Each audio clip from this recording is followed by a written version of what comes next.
సునాదస్వరము మార్చి 4. పరలోకమందున్న మీ తండ్రి తన్ను అడుగు వారికి అంతకంటే ఎంతో నిశ్చయముగా మంచి ఈవులనిచ్చును. మత్తయి సువార్త 7వ అధ్యాయము 11వ వచనం. మరి తల్లిదండ్రులుగా పిల్లలకు మనము మంచివి ఇవ్వాలని ఆశపడుతుంటాం. మరి వాళ్ళకి ఎక్కడ కూడా చెడ్డవి కానీ నష్టము కలిగేది ఏది కూడా ఇవ్వకుండా మనం అన్నీ కూడా మంచి వాళ్ళకి చేయాలని ప్రయాసపడుతుంటాం.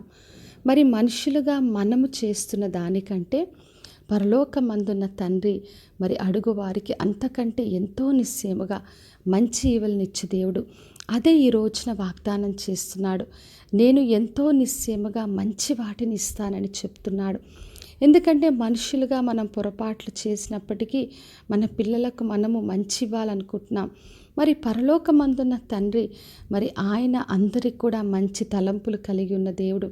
మంచి వాటిని ఇవ్వడానికి కొరకే ఆయన ఈ లోకంలోకి వచ్చాడు. అందుకే మనం ఆయనను ఆశ్రయించాలి, ఆయనను అడగాలి. ప్రభువా నాకు ఇది కావాలని చెప్పి ఆయనను అడిగినప్పుడు ఆయన ఎంతో నిశ్చయముగా ఇస్తాడు.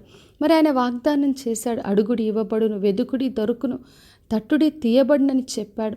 అడుగు ప్రతివాడు పొందునని చెప్పాడు. కాబట్టి మనము అడుగుతున్నప్పుడు దేవుడు తప్పక నాకు మంచి ఈవుల్ని ఇస్తాడని విశ్వాసంతో ఆయనను ఆశ్రయించాలి.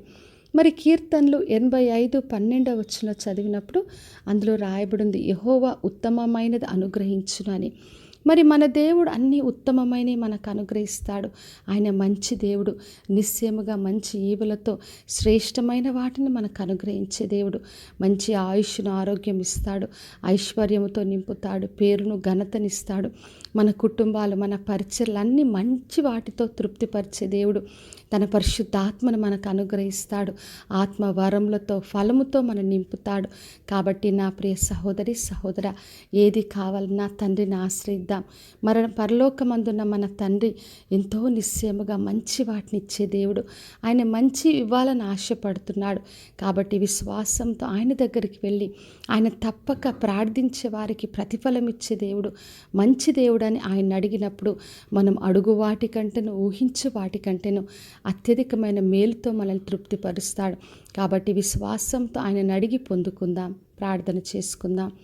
పరలోకమందున్న మా తండ్రి మా దేవ, ఈరోజు ఇచ్చిన వాగ్దానం కొరకే వందనాలు. వినుచున్న ప్రతి ఒక్కరిని దీవించి ఆశీర్వదించండి.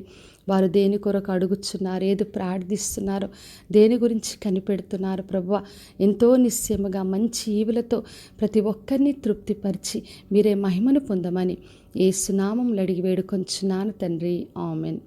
ఈ శుభవచనము వినుచున్న ప్రతి ఒక్కరి జీవితంలో నెరవేర్చబడునుగాక. నేను మీ ప్రియ సహోదరి మంజులాచరణ్.